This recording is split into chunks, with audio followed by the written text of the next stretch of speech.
L'été dernier, j'ai passé des vacances exceptionnelles. Le tour du monde des dictatures. Avec le club militaire armé. J'ai hésité avant de partir. C'est normal, dans notre inconscient collectif. Dit dictature, dit oppression. L'oppression, je supporte pas. La dire pression, oui. Oppression, non. Oppresseur, non. Oppressoir, oui. La première semaine, on a visité Téhéran, une religion omniprésente. Là-bas, toutes les femmes sont voilées. Même les roues de vélo sont voilées, pour vous dire à quel point la religion est omniprésente. Quand je suis arrivé, j'ai pas eu de chance. Je suis arrivé un jour de rupture de prière islamique. Une panne de Coran, comme ils disent là-bas.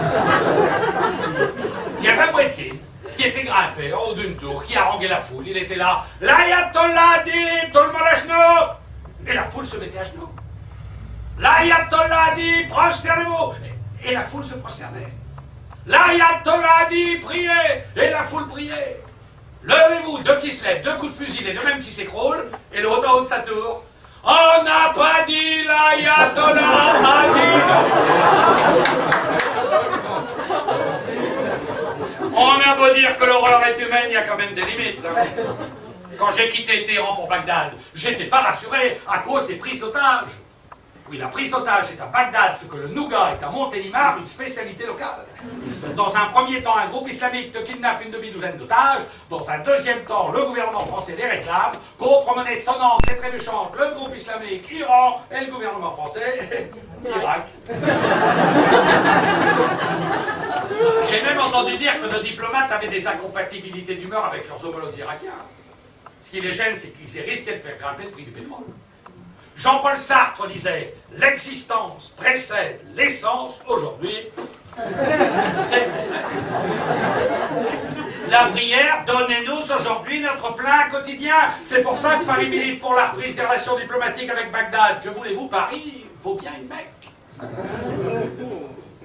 La troisième semaine, on a visité l'Afghanistan. C'est un voisin de palier qui m'a donné le tuyau. Il m'a dit « Va visiter Kaboul, t'en reviendras pas. » Eh ben, il avait raison, j'ai failli pas en revenir. Dans tout le pays, c'est l'état de cierge. Motus et ma bouche cousue. Le peuple n'a rien droit, le droit de se taire. Avec l'arrivée des talibans, la femme n'a plus le choix. Ou elle est musulmane, ou elle met les voiles. Vous connaissez les talibans? Bon, le taliban est un dictateur religieux chargé de laver plus blanc les âmes impies. Après dictateur, un fasciste intégriste au Moyen-Oriental, un nazi mineur. Après Allah est là, Ali est né. À la moindre carta, il te rappelle à l'ordre. Tu voles un œuf, t'as pas le temps de voler un bœuf, on t'a déjà coupé la main, inutile de faire appel à la Ligue des droits de l'homme, la foi est dure, mais c'est la foi. Quand les talibans sont attaqués aux intérêts américains, l'oncle Sam s'est fâché tout rouge. Et il a raison. À quoi servait-il que Charles Martel arrête les Arabes à Poitiers en 732 si c'est pour les voir revenir à New York en 747? Aujourd'hui, le monde libre est en Liège, Georgerie à Washington et boucherie à Kaboul. Les partisans du Coran enseignants sont punis par où ils ont prêché. La dernière semaine, on a visité le Soudan. Khartoum, une capitale coupée en deux. D'un côté les militaires regroupés dans la partie moderne de la ville, de l'autre les voyants, les gourous et autres messies à la mormoie et le porte-monnaie regroupés dans la Khartoum ancienne.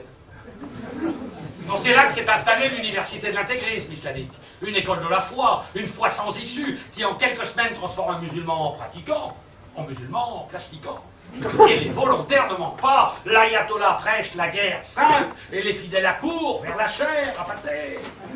J'ai discuté avec eux à baillon rompu. On sent une véritable dynamique de groupe. Partout ce n'est qu'explosion de joie, mine réjouie, rires en rafale. C'est grâce à leurs dictateurs que ces pays sont restés des pays attirants.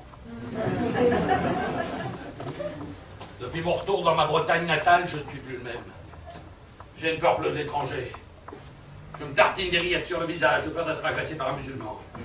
J'ai mis une tranche de jambon sur la porte pour pas qu'on me force la serrure.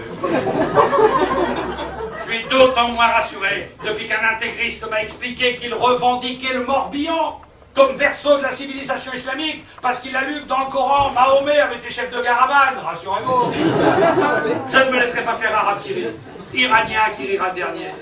Pour l'année prochaine, fini les dictatures exotiques, j'opte pour des dictatures près de chez nous, 15 jours en Tchétchénie, un week-end à Saint-Nicolas-du-Chardonnay. Parce qu'on a beau dire, les paroles s'envolent, mais les cris restent.